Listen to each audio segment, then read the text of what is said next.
요한계시록 11장 보겠습니다.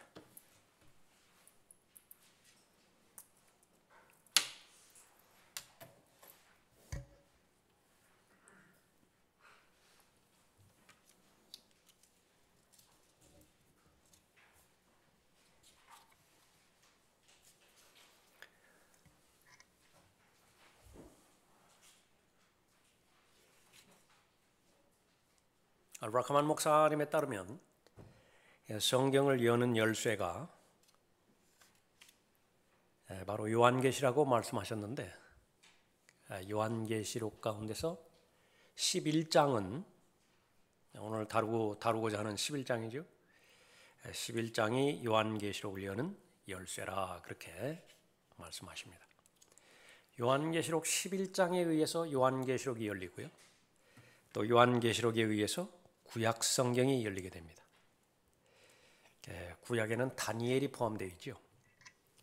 구약 성경을 통해서 신약 성경이 열리게 되어지는데, 그 가운데서 어렵다라고 하는 세 권의 책, 마태복음과 사도행전과 히브리서, 이해할 수 있게 되어지는 것입니다. 그렇게 말할 정도로 이렇게 중요한 것이 요한계시록 11장인데, 이것은 전천년주의의 관점에서 성경을 바라보지 않는다고 한다면, 결론적으로 말하면 모두가 다 거짓말쟁이로 판명되는 거예요. 일관된 성경 해석을 할 수도 없을 뿐만 아니라, 반은 문자적으로 해석을 한다 하지만은 나머지 반은, 다시 말하면 초림에 관련된 부분들은 문자적으로 해석을 하지만은 초림 이후에 재림에 관련된 부분, 그 부분은 영적으로 해석할 수밖에 없고, 그렇게 되어지면 이스라엘에게 주어진 문자적인 약속들을 모두가 다 교회가 도둑질해오는 결과를 가져오게 됩니다. 그렇게 되어지면은 이제 더 이상 성령 하나님의 인도함을 받을 수 없게 되어지고요, 어쩔 수 없이 후천년주의, 무천년주의 신학에 머무르게 됩니다. 천년왕국 전에 예수 그리스도께서 오실 것이냐, 천년왕국 다음에 예수 그리스도께서 오실 것이냐, 이 문제가 그렇게 중요할 것 같지 않지만은요, 똑같이 예수 그리스도의 재림을 인정하고 믿는다고 하지만은, 그러나 후천년주의, 무천년주의 입장에서는 성경에서 언급하고 있는 실제적인 의미에서의 예수 그리스도의 재림을 기다리지 못해요. 실제적인 의미에서 예수 그리스도의 다시 오심, 그것을 진실된 마음으로 기다리지 않는다 그 말입니다. 내심으로는 오지 않으셨으면 좋겠어요. 왜 그렇습니까? 어제보다 오늘이 낫거든요. 오늘보다 내일이 더 나을 거예요. 이 세상은 점점 더 살기 좋아질 것입니다. 그런데 예수 그리스도가 갑작스럽게 오신다고 한다면, 이건 다른 사람은 모르지만 나한테는 낭패예요. 그러니까 내 마음의 중심에서는요, 오지 않으셨으면 좋겠는 거예요. 그래서 이 천년 왕국에 관련된 하나님의 말씀은 부인하지는 못하고, 예수 그리스도께서 오신다라고 하는 예언의 말씀 역시 마찬가지로 부인하지는 못하고, 그것이 이제 자신의 중심으로 돌려서, 실제로 말하면 자신의 욕망이지요. 교회를 통해서, 또 하나님의 복음이라고 하는 그 교리를 통해서 자신의 욕망을 실현하게 될 텐데, 그 자신의 욕망이 실현되어지는 과정 가운데서 예수님께서 오시면 다 중단돼 버리거든요. 그것은 바라지 않는 것입니다. 그것이 실제 믿음이에요. 정말로 바라느냐, 내가 낫기를 원하느냐, 내가 보기를 원하느냐, 내가 걷기를 원하느냐, 계속 물어보시는 것은 중심을 확인하고자 하는 것입니다. 그런데 이 사람의 위선이 얼마나 무서운가 하면은요, 성경 그대로 고백하고 하나님의 삼위일체 포함해서 예수 그리스도의 신성을 고백하고 모두가 다 고백하는데, 진정으로 마음의 중심에서는 왕의 오심을 기다리지 않아요. 달갑지 않다고요. 예수 그리스도의 오심을 기다리지 않는 것이죠. 그 부분을 이렇게 다시 한번 확인하는 것이, 성경에 많은 부분이 있습니다만은 요한계시록 11장은 바로 그러한 부분을 말하는 것입니다. 두 증인 모세와 엘리야의 재림이라고 하는 그런 제목으로 13절까지 살펴보죠. 1절에 또 내게 지팡이 같은 갈대를 주며 그 천사가 서서 말하기를 일어나서 하나님의 성전과 제단과 그 안에서 경배하는 자들을 측량하라. 그러나 성전 밖에 있는 뜰은 남겨두고 측량하지 말라. 이는 그것을 이방인들에게 주었으며 그들이 42달 동안 그 거룩한 도성을 발 아래 짓밟을 것이기 때문이라. 여기에서 성전이 나오는데 하늘에 있는 성전이 있고 땅에 있는 성전이 있습니다. 땅에 있는 성전을 살펴보면 제일 첫 번째 성전이 건물로서의 성전이 솔로몬 성전이에요. 그 솔로몬 성전이 지속되다가 BC 606년에 바벨론의 포로로 끌려가면서 그 성전이 파괴되어 버리죠. 70년 만에 다시 본토로 회복이 되어지는데 성전이 재건이 되어집니다. 스룹바벨이 주체가 되어서 성전을 재건하기 때문에 스룹바벨 성전이라 그렇게 말합니다. 두 번째 성전이죠. 그것이 세월이 지난 다음에 헤롯 대왕 때에 그 성전을 개축을 하게 됩니다. 증축을 하게 돼요. 그 동기는 유대인들의 환심을 사기 위해서 그렇습니다. 얼마 동안 그 성전을 보수를 하는 것이냐? 자그마치 40년 걸립니다. 그래서 예수님께서 성전 무너뜨려 보라고 그러죠. 내가 3일 만에 일으킬 것이라고 말씀하셨던 그 부분입니다.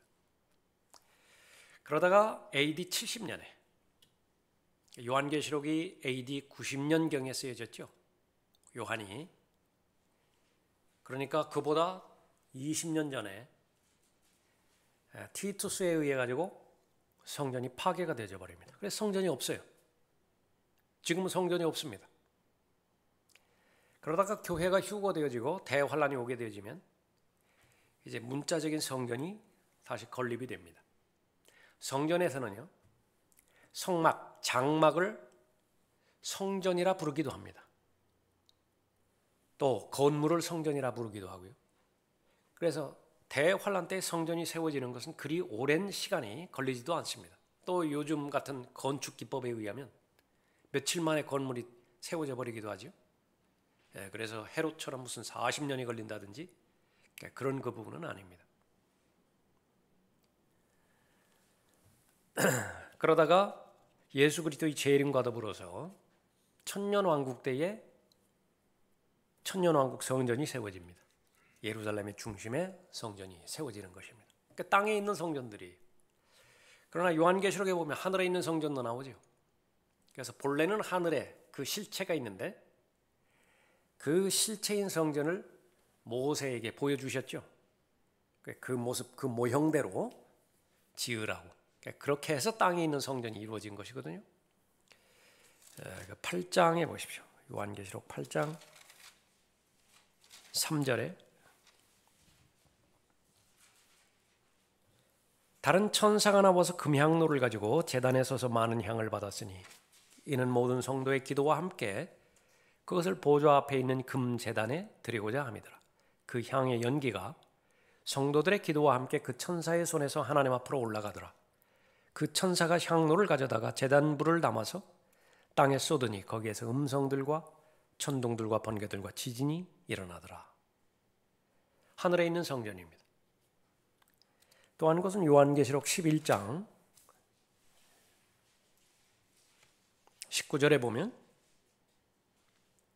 그러자 하늘에서 하나님의 성전이 열리며 성전 안에 있는 그의 언약궤가 보이더라. 또 거기에는 번개들과 음성들과 천둥들과 지진과 큰 우박이 있더라. 그랬죠? 그래서 이 요한계시록 11장 1절 2절에 나오는 이 성전, 이것은 대환란 때 예루살렘에 재건될 미래의 성전입니다. 성전이 재건된다라고 하면 성전 제사가 회복된다 그 말입니다. 다시 동물을 잡고 제물이 이렇게 바쳐지는 것을 말하는 거죠. 자, 이 부분은 마태복음 24장 15절에서 예언이 되어 있는데 그러므로 너희가 선지자 다니엘을 통하여 말씀하신 멸망에 가정한 것이 거룩한 곳에 선 것을 보리니 읽는 자는 깨달으라. 다니엘 9장에서 예언된 말씀이 있습니다. 그 말씀이 이제 이루어질 텐데 읽는 자는 깨달으라 그렇게 말씀하고 있죠. 이 마태복음 24장에서 언급하고 있는 이 예언들은 모두가 다 후천년주의, 무천년주의 입장에서는요, 또 로마 카톨릭의 입장에서는 AD 70년에 티투스에 의한 성전 파괴로 다 결정지어 버립니다. 그러니까 요한계시록이 AD 90년에 기록되어 있잖아요. 예루살렘 파괴는 AD 70년이잖아요. 그래서 요한계시록에 나와 있는 모든 사건들을 다 과거사로 돌려버리는 거예요.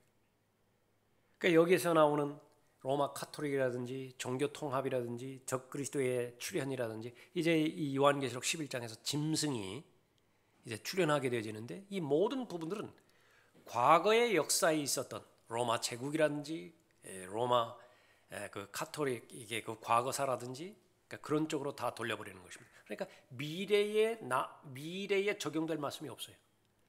미래에 적용될 말씀이 없으니까 어떻게 됩니까? 무슨 대비하고 준비하고 자식할 것이 없다고요. 그것을 바로 노리는 것입니다. 그래서 AD 70년에 이렇게 파괴되지는 헤롯 성전이 아니다라고 하는 것입니다. 그것을 살펴보면 이제 계속 이 2절에서도 이 42달 동안 거룩한 도성을 발 아래 짓밟을 것이라고 예언했거든요. 42달이면 3년 반입니다. 그러면 AD 70년에 42달 동안 예루살렘이 짓밟힐 것인가? 그건 그냥 순간에 끝났어요. 42달까지 가지를 않았습니다. 조금 전에 성전 살펴봤었죠. 솔로몬의 성전이 있고 헤롯 성전이 있고 또 대환란 성전이 있습니다. 뜰을 보면 알 수 있는데요. 성전에 뜰이 있거든요. 이 솔로몬의 성전은 뜰이 2개였습니다. 제사장의 뜰이 있고 이방인의 뜰이 있습니다. 2개밖에 없어요. 헤롯 성전에는 뜰이 4개가 있습니다. 제사장들의 뜰이 있고 이스라엘의 뜰이 있고 여인들의 뜰, 또 이방인의 뜰이 있습니다. 그러니까 본문에는 뜰이 하나예요. 그러니까 다 다른 성전이라고요. 그래서 마태복음 24장이나 요한계시록의 이 사건이 AD 70년의 사건이라고 주장하는 것은 악한 의도가 있는 것입니다. 뻔히 안다고요. 이 사람도 이걸 모르는 것이 아니에요. 그러면서도 과거로 돌린다라고 하는 것은 무엇 때문에 하는 것이냐. 밑에 나와 있죠. 전형적으로 예언의 말씀을 과거로 돌림으로 인하여 더 이상 예언이 아닌 것으로 만들고자 하는 수법이다. 그런데 이 사람들이 미련하고 어리석은 것이요. 이렇게 하면 예언이 안 되느냐 말이에요. 이렇게 하면 진리를 부인할 수 있는 것인가? 이 사람들은 그 믿는 거 이렇게 하면 진리를 부인할 수 있다고. 자, 이것은 본질상 하나님의 말씀을 혐오하는 것으로부터 기인하죠. 하나님의 말씀을 혐오하는 것은 주 예수 그리스도를 미워하는 것이고 주 예수 그리스도를 미워한다라고 하는 것은 예수 그리스도의 다시 오시는 지상 재림을 원치 않는 것입니다. 이 지상 재림을 원치 않는 모든 속성이요. 육신 안에 다 있어요. 여러분 안에도 다 있다고 말해요. 그러니까 이 육신을 부인하지 않는 한, 새 사람이 성령 하나님과 더불어서 하루하루 동행하지 않는 한 예수 그리스도의 재림을 기다릴 수 없어요. 그것을 명확하게 알고 그래서 내가 성령 하나님의 인도하심이 아니라고 한다면, 성령 하나님 앞에 내가 순종하지 않는다라고 한다면 성경에서 언급하고 있는 이 말씀이 나와는 무관하다라고 하는 사실을 알아야 되는 것입니다. 이런 사람은 하나님 존재를 부인할 수는 없어요. 존재는 인정한다고. 그러나 그 이외의 것은 거의 인정하지 않아요. 자기중심대로 산다. 이와 같은 대표적인 사람이 구약의 롯이었는데요. 소돔에서 살면서 하나님은 인정하잖아요. 그러니까 구원은 받아요. 막 하늘에서 불이 내려올 때 불 가운데서 구원을 받는다고요. 몸만 겨우 빠져나가죠. 그런데 일생 동안 장만해 놓은 것은 어떻게 된 거예요? 다 불타버리는 것입니다. 다 재로 남는다. 그러니까 그것을 예표로 보여주는 것입니다. 전혀 이 세상으로부터 성별되지 않은 사람들이라 그랬죠. 데살로니가후서 2장 4절에 보면 그는 대적하는 자며 또 하나님이라고 불리는 모든 것과 숭배받는 대상 위에 자신을 높여 하나님의 성전에 앉아 하나님처럼 보여 자신을 하나님이라고 하느니라. 예수님 당시에 12제자 가운데 하나가 유다 이스카리옷이었거든요. 그 유다 이스카리옷은 마귀였어요. 카인은 누구로부터 나왔다고 그랬죠? 악한 자로부터 나왔습니다. 아버지가 달라요. 아벨의 아버지와 본질적으로 다르다 그 말이에요. 그러니까 마찬가지로 유다 이스카리옷은 사람이 아니라 마귀예요. 마귀 들린 것도 아니에요. 그냥 마귀라고 해요. 그래서 자살해서 죽었을 때에 어디로 갔느냐 그러면 자기 처소로 갔어요. 자기 처소는 어디 있냐면 끝없이 깊은 구렁입니다. 끝없이 깊은 구렁에 거주자들이 있어요. 사람이 아니에요. 영들입니다. 더러운 영들, 악한 영들이에요. 그 끝없이 깊은 구렁에 거주자들의 왕이 있는데 헬라어로 히브리어로 이름이 주어졌죠. 모두가 다 멸망이라고 하는 이름이에요. 아바돈 아플로온 멸망이라. 그 당사자가 죄의 사람 멸망의 아들입니다. 사탄이 육화돼서 나올 거예요. 하나님께서 아버지 하나님, 아들 하나님, 성령 하나님 삼위일체이죠. 그대로 모방합니다. 그래서 아들 하나님이 나타날 때 적그리스도도 나타나죠. 복음서에서 나타나는 것입니다. 사탄은 아버지 하나님을 모방하는 것이고요. 적그리스도는 아들 하나님을 모방하는 것이고요. 거짓 선지자가 있습니다. 거짓 선지자는 성령 하나님을 모방하는 것입니다. 사탄도 삼위일체예요. 사탄이 원하는 것은 바로 거룩한 곳을 차지해서 거기에 앉아서 자신이 경배받는 것입니다. 그때 드려지는 제물은 사람 제물이에요. 인간 제물이라고요. 하나님께서 단 한 번 인간 제물을 요구한 적이 있었죠. 창세기 22장에서 독생자 이삭을 바치라고 말씀하셨다. 그것은 예표를 한 것입니다. 예수 그리스도의 제물을 바치라는 것이죠. 예수 그리스도 외에는 어떤 제물도 하나님께서 받지 않으시는 것인데 그 마귀는 인간 제물을 받은 것입니다. 이 요한계시록 11장에 나오는 두 증인은 이제 모세와 엘리야인데요. 그 모세와 엘리야가 목이 잘려져서 목이 베어져서 그렇게 살해가 되어지는 것도 그것과 연관이 있습니다. 자, 교재로 돌아오시죠. 성전이 얼마나 오랫동안 존재할 것인가 그 정확한 기간이 본문 2절에 나와 있죠. 3절에 나와 있습니다.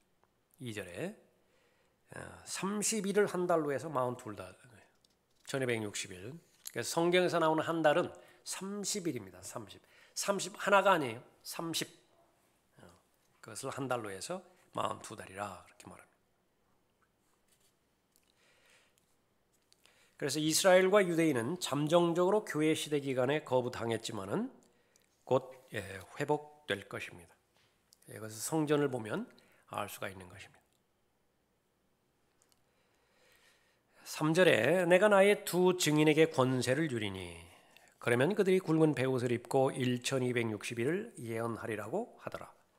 이들은 땅에 하나님 앞에 서 있는 두 올리브 나무이며 두 촛대니라. 여기서 두 증인이 나오죠. 아주 중요한 그런 주제가 되는 인물입니다. 권세를 주겠다 그랬어요.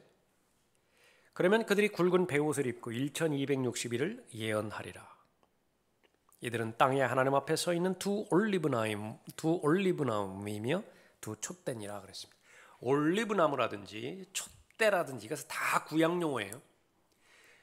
계속 반복하는 것이지만 요한계시록은 구약 용어로 꽉 차 있습니다. 그러니까 구약을 모르면 요한계시록에 나오는 말을 몰라요. 경륜적으로 구약의 아래에 있었던 그런 대상이 유대인입니다. 유대인 그러면 구약이에요. 신약 사도행전 2장부터 데살로니가전서 4장까지 교회가 시작되고 교회가 이제 올라가죠. 그때까지는 그 기간은 구약에 나타나 있지 않은 교회의 신비입니다. 그래서 초림과 재림 그 부분이 구약에 다 같이 예언이 되어 있는데 다만 그 초림과 재림 사이에 얼마만큼 시간 간격이 존재하는 것이냐 그건 구약에 예언되지 않았어요. 천사들도 그것을 몰랐어요. 구약의 선지자들도 그것을 한번 찾아보려고 열심히 탐구했다 그랬죠. 베드로 서신에 보면. 근데 그것은 신비입니다. 에베소서 3장에서 바울에게 그 교회의 신비가 주어졌던 것이죠. 그래서 교회 바로 이전에 구약시대 때에 유대인들을 다루었고 교회가 휴거된 다음에 다시 유대인들을 다루니까 실제로는 연속선상에 있다 그렇게 볼 수 있습니다. 유대인들을 계속 다루는 거예요. 그러니까 유대인들은 구약의 율법 가운데서 하나님께서 다루시던 대상이기 때문에 대환 때 역시 마찬가지. 그렇기 때문에 구약의 배경을 잘 알아야 된다라고 하는 거죠. 그래서 여기에 있는 그 올리브 나무와 촛대 이 부분을 구약에서 말하고 있는 것입니다. 자, 살펴볼까요? 그 스가랴 4장 한번 보십시오. 스가랴 4장. 말라키 전에 있죠. 스가랴 4장에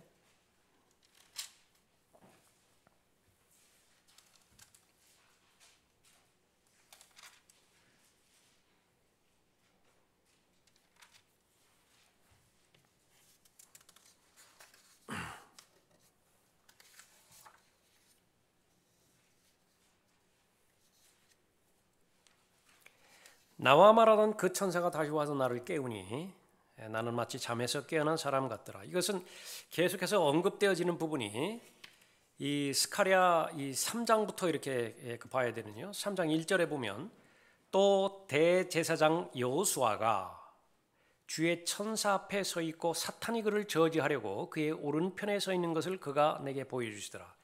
여기 대제사장 여호수아가 나오죠.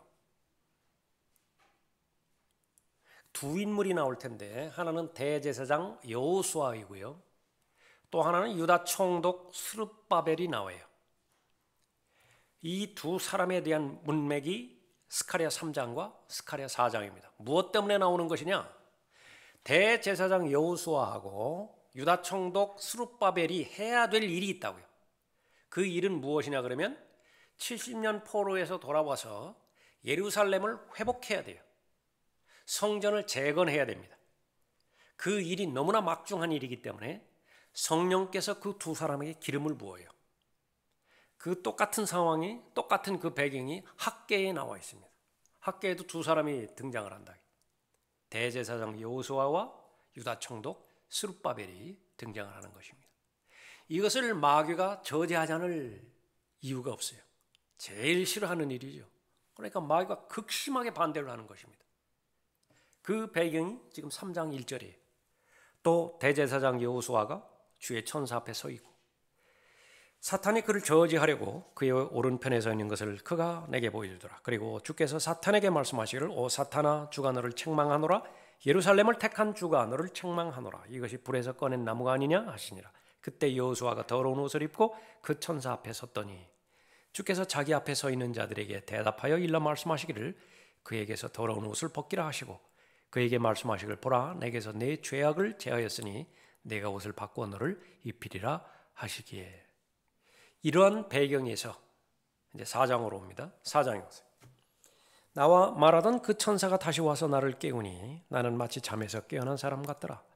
그가 내게 말하기를 내가 무엇을 보느냐 하기에 내가 말하기를 내가 보니 전체가 금으로 된 촛대가 보이는데 그 꼭대기에는 한 그릇이 있고 그 위에는 7 등불이 있으며 7 촛대 성막에서 봤죠?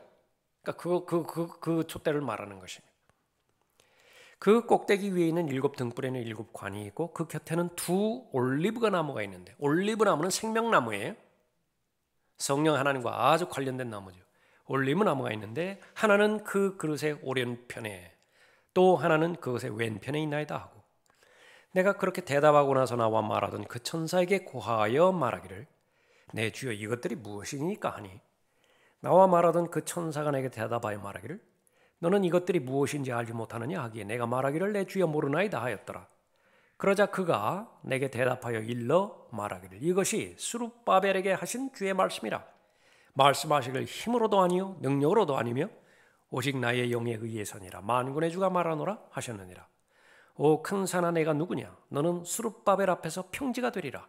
그가 큰 소리와 함께 머릿돌을 내어 놓으리니 부르짖기를 은혜가 그것에 있을지어다 하리라고 하더라. 또 주의 말씀이 내게 임하여 말씀하시기를 스룹바벨의 손이 이 집에 기초를 놓았으니 성전을 말하는 거예요. 그의 손이 또한 그것을 끝내리라. 그러면 너는 만군의 주께서 나를 너희에게 보내신 줄 알리라. 누가 작은 일들의 나를 멸시하였느냐? 이는 그들이 즐거워하고 또 그 일곱과 더불어 스룹바벨의 손에 있는 다림줄을 볼 것이미니 그 일곱은 온 땅을 두루 다니는 주의 눈들이라 하시더라. 그때 내가 그에게 대답하여 말하기를 촛대 오른편과 왼편에 있는 두 올리브나무는 무엇이니까? 점점 가까워지죠. 올리브나무는 무엇이니까 하고 내가 다시 대답하여 그에게 말하기를 두 금관으로 스스로 금 기름을 쏟아 내는 이 두 올리브나무 가지들은 무엇이니까 하니 그가 내게 대답하여 말하기를 너는 이것들이 무엇인지 모르느냐 하심으로 내가 말하기를 내 주여 모르나이다 하니 그가 말하기를 이들은 두 기름 부음 받은 자들이니 사람이에요. 두 기름 부음 받은 자들이니 온 땅의 주 곁에 서 있는 자들이니라 하더라. 누구예요?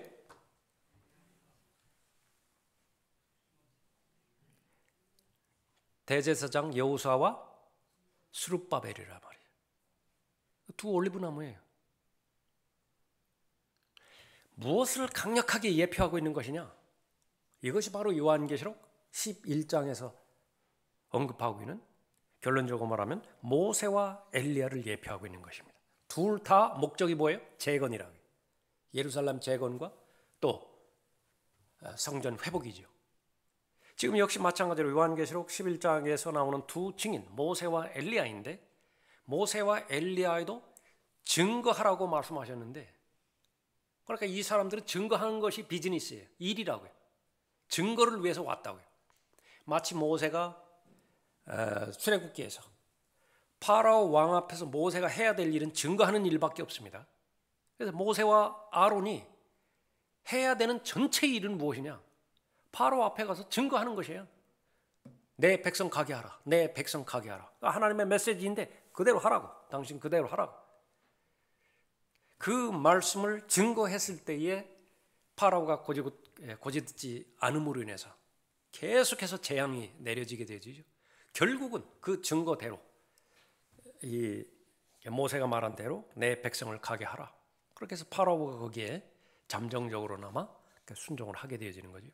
이 본문에서도 마찬가지입니다. 요한계시록 11장에서 적그리스도가 이제 지성소에 앉아서 있는데 똑같은 상황이 벌어지는 것입니다. 모세와 엘리야 그 두 사람이요 하나님께 주시는 권세를 가지고 이 적그리스도 앞에 가서 증거하는 것이에요. 무엇을 증거했겠어요?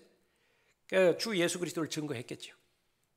하나님의 전지전능하심과 네가 가짜라고 하는 것 그 증거했겠죠. 그런데 언제 동안 증거한 것이냐 그러면 42달 동안 증거하는 것입니다. 얼마나 많은 대적들이 있겠어요?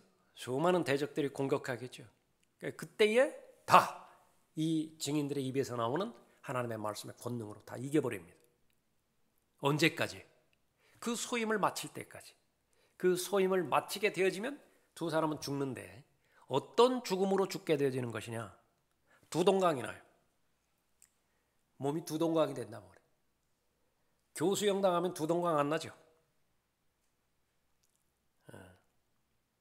목배임을 당하는 거예요. 참수형을 당해야 두동강이 되는 것입니다. 그래서 성경에서는 몸들 그랬다. 몸들. 그렇게 죽임당한 혼들이 요한계시록 6장에서 한번 나오죠. 그러니까 대화할 때는 그렇게 죽어요. 그렇게 죽었는데 그 두 증인의 이 증거의 내용을 사람들이 얼마나 견디기 힘들었느냐 그러면요. 사흘 반 동안 장사를 안 지내버립니다. 죽었으면 묻어야 될 거 아니에요. 태우든지. 막 썩어 들어가겠는데. 그러다가 이렇게 또 생명의 영이 두 사람 몸 안에 들어가서 이제 올라가는 것입니다. 얼마나 두려웠겠어요. 그런 그 부분이 요한계시록 11장에 있는 내용입니다. 잘못된 견해, 거기 보죠. 잘못된 견해.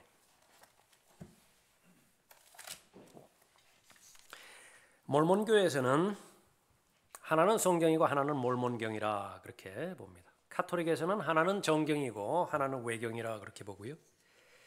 근본주의자들은 이 사람으로 보기는 사람으로 보는 것인데 에녹과 엘리야예요. 엘리야로 봐요. 왜 그러냐 그러면 그 본문에 보면 두 사람은 마지막에 어떻게 되죠? 죽죠. 엘리야는 죽음을 보지 않고 올라갔죠. 그러니까 엘리야가 죽는 것은 이해가 돼요. 한 번도 안 죽었으니까. 근데 모세는 어떻게 됐습니까? 죽었다가 부활해서 올라갔다.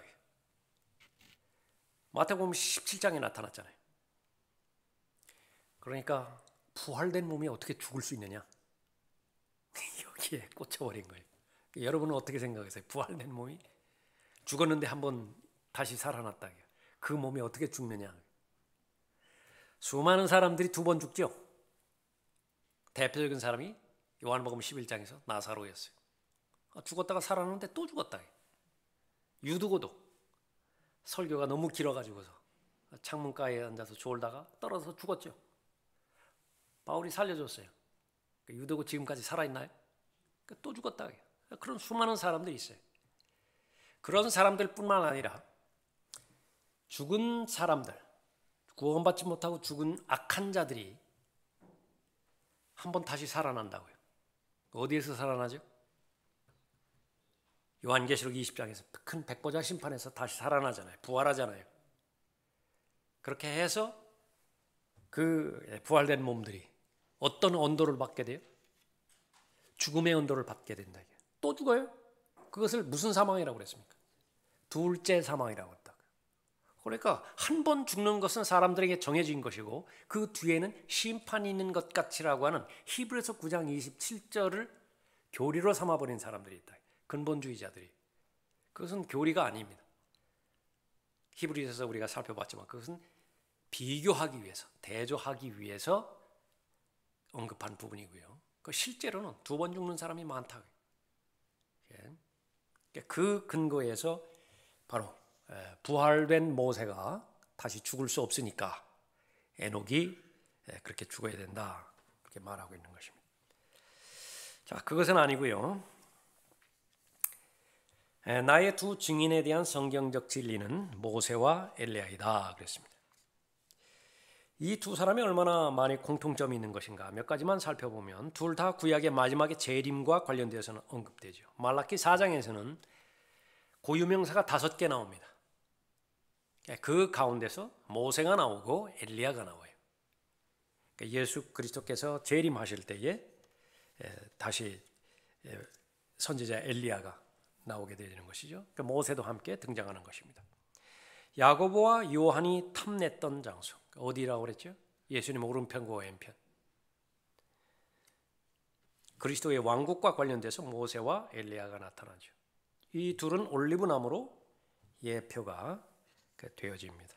스가랴 조금 전에 살펴봤습니다. 이 둘은 모두 변형산에서 그리스도와 함께 나타났죠. 변형산은 예수 그리스도의 재림을 예표했습니다.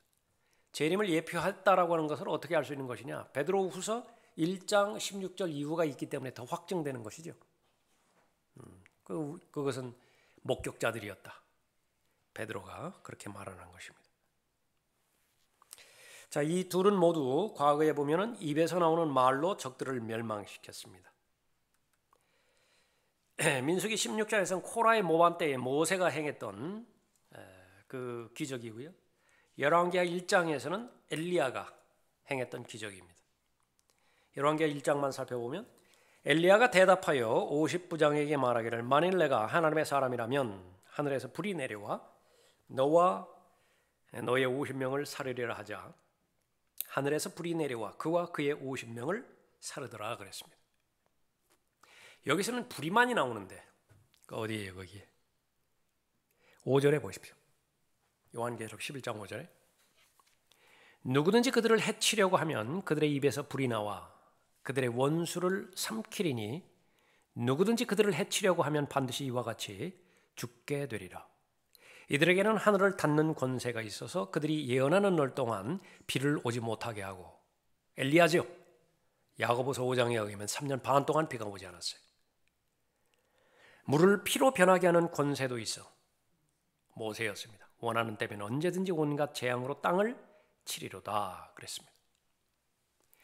엘리야가 바알 선지자들과 함께 맞서 싸울 때 실제로 그 전쟁의 본질은 무엇이냐면 누가 여호와 하나님이냐 그예요.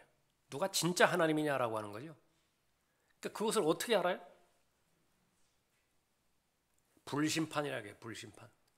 하늘에서 불을 내려와서 살라버리면 진짜 하나님이에요. 그러지 못하면 가짜라고요. 엘리야는 그 불로 인한 테스트로 바알 선지자를 죽였던 것입니다. 이겼던 것이죠. 그런데 그 똑같은 상황을 그 역사 가운데서 엘리야 시대의 역사 가운데서 그 바알 제사장들은 불을 못 내렸죠. 그러니까 가짜예요. 그런데 요한계시록에서는 이 적그리스도가 하늘에서 불을 내려버려요. 그럼 진짜예요, 가짜예요? 진짜라고요. 이스라엘은 표적과 기적과 이적으로 믿는 민족이기 때문에. 여기 13장 보십시오. 13장 13절에 또 큰 이적들을 행하는데 심지어는 사람들 앞에서 불을 하늘에서 땅 위로 내려오게 하더라. 그래서 과거에 바알 제사장들이 하지 못했던 일을 적그리스도는 그렇게 행하게 되어지는 것입니다. 사람들이 다 속지요. 그래서 모세와 엘리야가 본문에 있는 기록처럼 그렇게 기적을 베풀고요. 둘 다 땅의 하나님 앞에 섰다라고 그랬죠. 출애굽기 33장 20절 이후에서는 바로 모세를 향해서 말씀하신 것입니다. 내 옆에 한 곳이 있으니 너는 한 바위 위에 설지니라. 또 열왕기상 17장 1절에서는 엘리야가 하나님 앞에 서서 섬기는 이스라엘의 주 하나님은 살아계시거니와 그렇게 고백을 하죠. 다 하나님 앞에 선 것이에요. 이 모든 부분들이 모세와 엘리야가 공통적으로 경험한 그런 부분인데 에녹은 없어요. 에녹은 그런 기적이 없다고요. 에녹이 아니다라고 하는 사실을 아는 것입니다. 시간이 많이 지났네요. 결론만 그렇게 보도록 하죠. 오늘 또 두 증인 또 다음에 또 할 수는 없으니까. 메시지는 뭐였느냐? 7절에 보십시오. 무엇을 요랬느냐? 또 그들이 자기들의 증거를 끝마칠 즈음에 끝없이 깊은 구렁에서 올라오는 짐승이 그들과 전쟁을 하여 그들을 이기고 또 죽이리라. 그리하여 그들의 죽은 몸들이 큰 도성의 길거리에 놓이리니 그것을 영적으로는 소돔과 이집트라고 부르며 우리 주께서 십자가에 못 박힌 곳이라. 또 백성들은 족속들과 언어들과 민족들 중에서 온 사람들이 그들의 죽은 몸들을 사흘 반 동안 구경하며 그 죽은 몸들을 무덤에 장사하는 것을 허락하지 아니하리라. 땅에 사는 자들은 그들로 인하여 즐거워하고 또 기뻐하며 서로 선물을 보내리니 이는 이 두 선지자가 땅에 사는 자들을 괴롭게 하였기 때문이라. 끝없이 깊은 구렁에서 올라오는 짐승, 조금 전에 살펴봤던 것처럼 유다 이스카리옷입니다. 요한이 이 글을 쓸 때, 요한계시록을 쓸 때 전에는 있었다고 그랬어요. 지금은 없어요. 그러나 앞으로 올 자라고 말했습니다. 유다 이스카리옷이 이제 그 짐승으로 그렇게 올 것입니다. 온 세상이 다 지켜봅니다. 이것은 이 기록된 이 당시에는 그냥 추상적으로 그렇게 알았을지 모르지만 지금은 생생한 현실이잖아요. 지구촌 어디에서 어떤 사건이 일어났다 다 보죠. 무엇 때문에 그렇죠? 통신 발달이라, 통신 기술 발달이라. 사람이 발달하는 것은요, 바로 이 적그리스도가 통치하기 좋은 쪽으로 계속 발전하는 것입니다. 개인적으로 보면 죄 짓기 좋은 쪽으로 계속 발전하는데 그것을 진화라고 그래요. 10년 전, 20년 전에는요, 아니면 그 전에는요, 그 죄 지을 이 매개체가 별로 없다고요. 그래서 지금은 어디를 가나 덫에 함정이 눈을 뜨고 볼 수가 없는 것이죠. 그런데 사람들은 그것을 좋은 말로 발전한다, 진화한다. 그렇게 말하는 것입니다. 지금 그때가 되어지면 모든 사람들이 이제 다 바라보게 되어지는 것입니다. 성경대로 믿는 그리스도인, 설교자, 구령자, 거리 설교자가 설교하는 것을요, 감당하지 못하는 것은 예나 지금이나 마찬가지예요. 그럼 듣는 사람들이 바라는 것은 어떤 것이냐면 빨리 죽었으면 하는 거예요. 빨리 사라져버렸으면. 예? 그게 적개심입니다. 적의예요. 어디에서 나오죠? 그 적의가 처음 나오는 말이 창세기 3장 15절에서 처음 나와요. 근데 그것은 끝까지 가는 것입니다. 끝까지. 모세와 엘리야는 아주 암덩어리였어요. 빨리 죽어야 되는데. 그러다가 이 두 사람이 죽게 되었을 때 큰 세계적인 축제가 벌어지게 되어지는 것입니다. 11절에 사흘 반 후에 하나님께로부터 온 그 생명의 영이 그들에게로 들어가니 그들이 자기 발로 서더라. 그러자 그들을 바라보던 자들에게 큰 두려움이 임하더라. 그들이 하늘로부터 나는 큰 음성을 들었는데 그들에게 말하기를 이리 올라오라. 그 세 번 돌려풀이죠. 구약 성도들 휴가 될 때요, 이리 올라오라. 신약 성도들 이제 들림 받을 때 곧 있으면 들릴 것이라고, 이리 올라오라. 환난 성도 휴가 될 때요, 이리 올라오라. 그 하늘이 열리는 것입니다. 이리 올라오라 하므로 그들이 구름을 타고 하늘로 올라가니 그들의 원수들이 그들을 바라보더라. 두 가지 휴거가 있어요.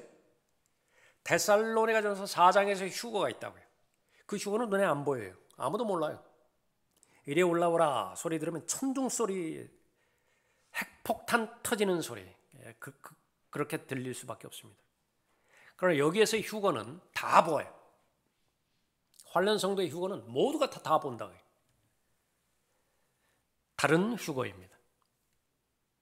13절에 또 같은 시간에 큰 지진이 일어나서 하나님께서 보복하시는 거예요. 복수하시는 것이라.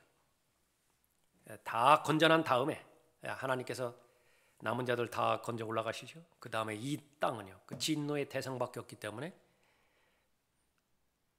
저주하시는 것인데 대표적인 것이 큰 지진입니다.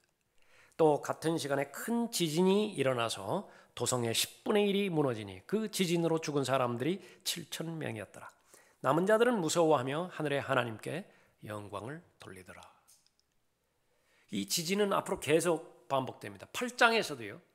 이 봉인으로 인한 심판에서도 8장 아까 살펴봤던 하늘의 성전이 바라봤었죠. 거기에 천둥과 우박과 지진이 있었다. 16장에서 또 한 번 나옵니다. 큰 지진이 나온다. 그러나 이것은 한 사건이에요. 한 사건을 여러 번 설명하는 것이라. 자, 두 증인에 대해서 살펴봤는데 14절에 뭐라고 기록되어 있어요? 둘째 화는 지나갔으나 보라 셋째 화가 속히 오리라. 여섯 번째 나팔과 일곱 번째 나팔 사이에 무엇이 있느냐? 10장, 11장이 있다고 그랬어요. 10장, 11장 삽입되는 장을 지금까지 살펴본 것입니다. 예. 그러다가 이제 11장 끝나면 이제 그 11장 후반부를 지나서 15절부터 일곱째 천사가 마지막 나팔, 일곱 번째 나팔을 불게 되어지는 것입니다. 좀 길어졌네요. 여기까지 하겠습니다.